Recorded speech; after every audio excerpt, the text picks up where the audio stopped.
నమస్తే, welcome to our channel. నేను సిరి. చంద్రబాబు నాయుడు గారు మారిపోయారు. అవును, నిజమే. ఎందుకంటే ఎన్డీఏ సమావేశంలో జరిగిన ఒక అంశాన్ని చూస్తే చంద్రబాబు నాయుడు గారు మారిపోయారని అనిపిస్తుంది. ఇంతకీ అక్కడ ఏం జరిగింది ఏంటి అనేది మనకి వివరించడానికి మనతో పాటు ఉన్నారు ప్రముఖ senior journalist, political analyst CS Rao garu. నమస్కారం సార్. సార్, ఇంతకుముందు చంద్రబాబు నాయుడు గారు ఒకలాగా ఉంటే ఇప్పటి నుంచి ఒక లెక్క అన్నట్టుగా చంద్రబాబు నాయుడు గారు మారిపోయారు అని చెప్పడానికి ఎన్డీఏ సమావేశంలో జరిగిన ఒక అంశం ఇంకా అది ఉదాహరణ లాగా మారిపోతుంది. నిజంగానే మరి చంద్రబాబు నాయుడు గారు మారిపోయారా అనుకోవచ్చా అలా మనం? విజయవాడలో ఏ కన్వెన్షన్ కాదు, ఏ కన్వెన్షన్ లో జరిగినటువంటి ఎన్డీఏ సమావేశంలో ఒక దృశ్యం కనిపించింది. ఆ దృశ్యాన్ని చూస్తే గనక చంద్రబాబు నాయుడు నిజంగా మారిపోయారా అనేటువంటి డౌట్ అయితే వస్తుంది. మారాడని చెప్పి చాలా మంది అంటున్నారు. ఏంటి అది దృశ్యం అని అంటే, జనరల్ గా ఎన్డీఏ కూటమిలో జనసేన, బీజేపీ, తెలుగుదేశం పార్టీ ఉన్నాయి. సో ఆ సమావేశానికి, ఎన్డీఏ సమావేశానికి అందరూ అన్ని పార్టీలకు సంబంధించినటువంటి అధినేతలు వచ్చారు. అలాగే ఎంపీలు, ఎమ్మెల్యేలు అందరూ హాజరయ్యారు. డయాస్ మీద 3 చైర్స్ వేశారు. ఆ చైర్స్ లో చంద్రబాబు నాయుడుకి, అలాగే పురంధరేశ్వరికి అంటే ఏపీ బీజేపీ అధ్యక్షురాలు, అలాగే జనసేన పవన్ కళ్యాణ్కి 3 చైర్స్ వేశారు. పక్కన ఇంకా అందరూ ఉంటారు కదా, ముఖ్యులైనటువంటి వాళ్ళు అందరూ కూడా ఉంటారు. అయితే ఆ 3 చైర్స్ లో ఒక చైరు ప్రత్యేకంగా వేశారు. ప్రత్యేకంగా కొంచెం అన్ని చైర్స్ కన్నా కూడా భిన్నంగా ఉండేటువంటి చైరు, కొంచెం పెద్దరికంగా ఉండేటువంటి చైరు, కొంచెం హానర్ ఇచ్చేటువంటి చైర్ లాగా వేశారు. వేస్తే అది కొంచెం టవల్ అది వేసి కొంచెం దాన్ని అలంకరించి కొంచెం చీఫ్ గెస్ట్కి వేసినట్టు వేశారు.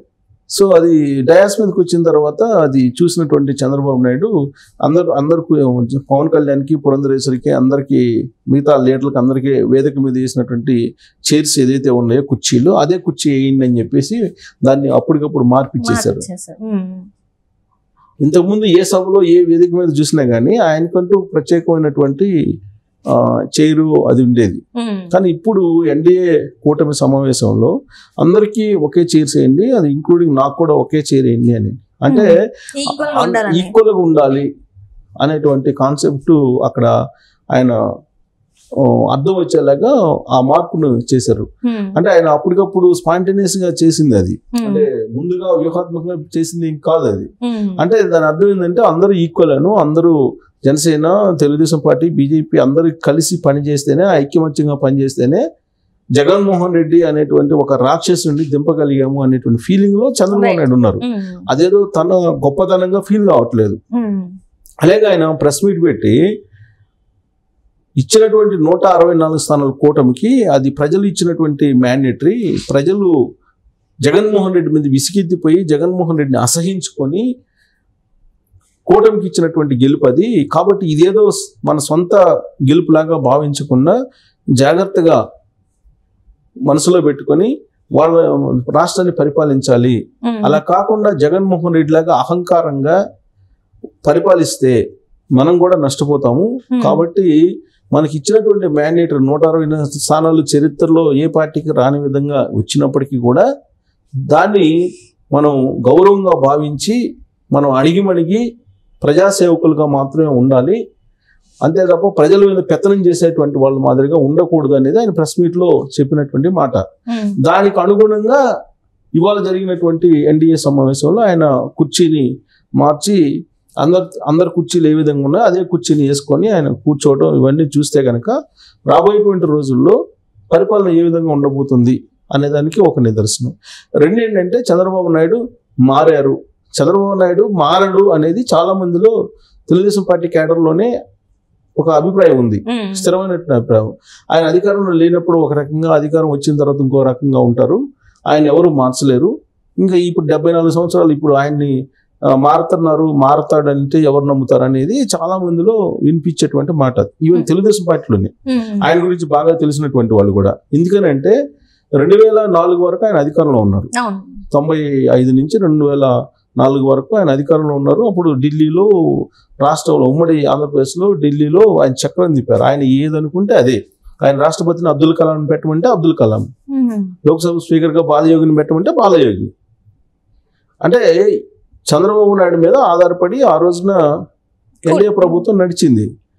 సో ఆ టైంలో పీక్ స్టేజ్ అయింది చంద్రబాబు నాయుడుది. ఆయన కేవలం అభివృద్ధి, రాష్ట్ర అభివృద్ధి, గ్రోత్ వీటితోటే పరిగెత్తుతుండేవాళ్ళు. కార్పొరేట్ వైపు పరిగెత్తుండేవాళ్ళు. కార్పొరేట్ సమస్యలు తీసుకురావాలి, ఉపాధి కల్పించాలి, రాష్ట్రం అభివృద్ధి చేయాలి, విజన్ 2020 అనేది ఇమీడియట్ గా అదే ఇంప్లిమెంట్ కావాలి. ఇలాంటివన్నీ కూడా ఆయన ఎప్పుడు అలానే ఉంటాడు. ఆయనకి కీర్తి కాంక్ష, అంటే కీర్తి అనే దానికి ఒక వ్యసనం అయింది. కీర్తి కావాలి, నేను అది చేయాలి, అభివృద్ధి చేయాలి, ప్రజలందరూ కూడా నన్ను పొగడాలి, మెచ్చుకోవాలి, గుర్తుంచుకోవాలి, భావితరాలు గుర్తుంచుకోవాలి, నేను స్థిరంగా తన పేరు నిలిచిపోవాలి అనేటువంటి ఒక కీర్తి కాంక్ష ఎక్కువ ఉంటుంది. దాంతోపాటు పని రాక్షసుడు అని కూడా అంటుంటారు ఆయన్ని. ఎందుకంటే 1995 నుంచి 2004 వరకు కనుక చూస్తే ఐఏఎస్లు, ఐపీఎస్లు ఇంట్లో కన్నా కూడా చంద్రబాబు నాయుడు తోటి ఎక్కువ గడిపేవాళ్ళు అనే ఒక సెటైర్ వేసుకునేవాళ్ళు ఐఏఎస్లు, ఐపీఎస్లు.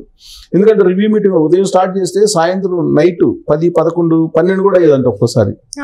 సో రివ్యూ మీటింగ్ అర్ధరాత్రి వరకు కూడా ఉండేవి. సో ఇంట్లో భార్య పిల్లల కన్నా కూడా చంద్రబాబు నాయుడు తోటి ఎక్కువ గడపాల్సి వస్తుందని చెప్పేసి అనుకునేవాళ్ళు 2004 ఆ ప్రాంతాన. సో అంటే అప్పుడు చంద్రబాబు నాయుడు దిగిపోతే బాగుండని చెప్పి అనుకున్నారు. 2004లో దించేశారు ఉద్యోగులు అందరూ కలిసి. సో 2004లో కాంగ్రెస్ పార్టీ వచ్చింది, రాజశేఖర రెడ్డి పరిపాలన వచ్చింది. 2009లో మళ్ళీ రాజశేఖర రెడ్డి పరిపాలన వచ్చింది. 2014కు వచ్చే 2004 నుంచి 2014 వరకు ప్రతిపక్షంలో ఉన్నాడు చంద్రబాబు నాయుడు.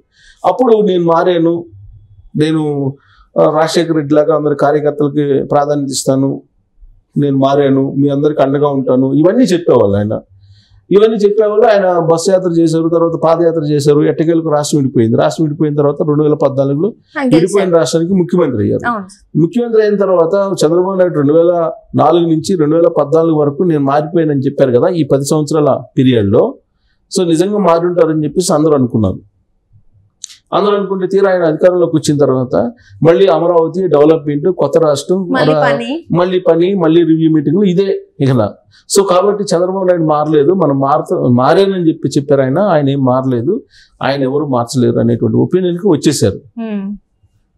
వచ్చిన తర్వాత మళ్ళీ 2019లో ఆయన అధికారం నుంచి దిగిపోయారు. ఆయన ప్రజలు దింపేశారు, అధికారులు కూడా దింపేశారు, ఉద్యోగులు కూడా దింపేశారు. 2019 నుంచి నిన్నటి వరకు రిజల్ట్ వచ్చేంత వరకు కూడా జగన్మోహన్ రెడ్డి రాష్ట్రానికి ముఖ్యమంత్రిగా ఉన్నారు. ముఖ్యమంత్రిగా ఉన్నప్పుడు 2019 నుంచి ఇప్పటి వరకు కూడా తెలుగుదేశం పార్టీ క్యాడర్ మీద కానీ, తెలుగుదేశం పార్టీ లీడర్ల మీద కానీ ఏ విధమైనటువంటి దాడులు, హత్యలు, మానభంగాలు, మర్డర్లు చేశారో అందరికీ తెలుసు. దాంతో అసలు లాస్ట్కి చంద్రబాబు నాయుడు వంతు వచ్చింది. అంతకుముందేమో క్యాడర్ని అరెస్ట్ చేయటాలు, క్యాడర్ని లోపల పెట్టాలో, లేదంటే క్యాడర్కి సంబంధించినట్టు వాళ్ళని పోలీస్ స్టేషన్లు తీసుకెళ్తారు, ఇవన్నీ చేశారు. ఇప్పుడు లాస్ట్కి చంద్రబాబు నాయుడు వంతు వచ్చింది. చంద్రబాబు నాయుడు తీసుకెళ్లి రాజమండ్రి సెంట్రల్ జైల్లో పెట్టారు. రాజమండ్రి సెంట్రల్ జైల్లో పెట్టి 53 రోజులు ఉంచారు. సో ఈ 5 సంవత్సరాల పాటు ఏమేం జరిగిన సంఘటనలు తీసుకుంటే లాస్ట్కి తెలుగుదేశం పార్టీ కార్యాలయాన్ని, ప్రధాన కార్యాలయాన్ని కూడా ధ్వంసం చేసేసారు. ధ్వంసం చేయడంతో పాటు తెలుగుదేశం పార్టీ వాళ్ళ మీద కేసులు పెట్టారు. తర్వాత జై జగన్ అనకపోతే మెడలు పోసారు ఆంధ్రప్రదేశ్లో. సో ఇలాంటివన్నీ చూసిన తర్వాత చంద్రబాబు నాయుడు ఒక స్థిర నిర్ణయానికి వచ్చారు. రాజమండ్రి సెంట్రల్ జైలుకు 53 రోజులు ఉన్న తర్వాత ఆయనకి మొత్తం అర్థమైపోయింది. దాంతో ఆయన ఒక రకంగా మారిపోయారు. ఈసారి మారినటువంటి పరిపాలన చూడబోతున్నారు అనేది ఒక అభిప్రాయానికి వచ్చారు. చంద్రబాబు నాయుడు కూడా అదే చెప్తున్నారు.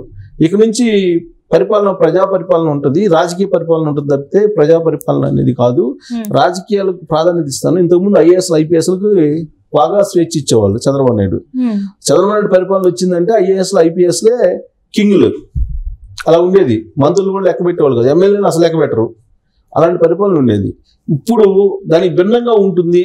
ప్రజాప్రతినిధులకే ప్రాధాన్యత ఇస్తాను పరిపాలనలో అనేటువంటిది ఆయన చెప్తున్నారు. ప్లస్ క్యాడర్గా ప్రాధాన్యత ఇస్తానని చెప్పి చెప్తూ ఉన్నారు. సో నిజంగా ఆయన మారారా, ఆయన చెప్పడం వరకేనా ఇప్పుడు మళ్ళా చూడబోతున్నారు. మళ్ళీ అందరూ ఆసక్తిగా చూస్తున్నారు. నిజంగా మారారా, మారినటువంటి పరిపాలన అందిస్తారా, ఆయన ప్రజాప్రతినిధులకి ప్రాధాన్యత ఇస్తూ పరిపాలన సాగిస్తారా, లేదంటే గతంలో మాదిరిగానే ఆయన ఒక సీఈఓగా వ్యవహరిస్తారా అనేది ఎదురు చూస్తున్నటువంటి క్రమంలో ఇప్పుడు తారసపడినటువంటి సంఘటన ఏదైతే ఉందో ఎన్డీఏ సమావేశంలో ఇవాళ ఆయన్ని ఎన్డీఏ పక్ష నేతగా ఎన్నుకున్నారు. గవర్నర్కి ఎన్డీఏ నేతలు వెళ్ళి లెటర్ ఇచ్చారు. ప్రమాణ స్వీకారం రేపు చేయబోతున్నారు. సో ప్రమాణ స్వీకారం చేయబోతున్నట్టు దాంట్లో ఎన్డీఏ సమావేశం జరిగింది కాబట్టి దాంట్లో ఎన్డీఏ పక్ష నేతగా ఎన్నుకునేటువంటి సమయంలో జరిగినటువంటి ఈ దృశ్యం ఏదైతే ఉందో అది చంద్రబాబు నాయుడిని మారిన మనిషిగా ఆయన మారారు, ఆయన అన్నిట్లో మారేటువంటి అవకాశం ఉందని చెప్పి ఒక చిగురాశ కనిపిస్తుంది తెలుగుదేశం పార్టీలో. ముఖ్యమంత్రిగా ప్రమాణ స్వీకారం చేసిన తర్వాత మరి ఆయనలో మార్పు ఏముంది అనేది చూడాలి. యాక్చువల్ గా ఆయన అధికారంలోకి వచ్చిన తర్వాత అందరినీ మర్చిపోతారు అనేది ఒకటి ఉంది, ఆయన మీద ఒక ముద్ర ఉంది, పార్టీలోనే ఉంది, అంతర్గతంగానే మర్చిపోతారు. తర్వాత ఎవరో కొత్త వాళ్ళు వస్తారు, వాళ్ళందరికీ అందలం ఎక్కిస్తుంటారు. అప్పటి వరకు ప్రాణ నష్టం, ఆస్తి నష్టం పోయినటువంటి క్యాడర్ ఏదైతే ఉందో వాళ్ళని అసలు పట్టించుకోరు అనేది ఆయన మీద ఉన్నటువంటి అపప్రద. దాన్ని ఈసారి తొలగించుకునే అవకాశం ఉంది అని చెప్పడానికి ఇవాళ జరిగినటువంటి సంఘటన మనం ఒక ఉదాహరణగా విశ్లేషణ చేసుకోవచ్చు. Right. Thank you so much sir. Thank you.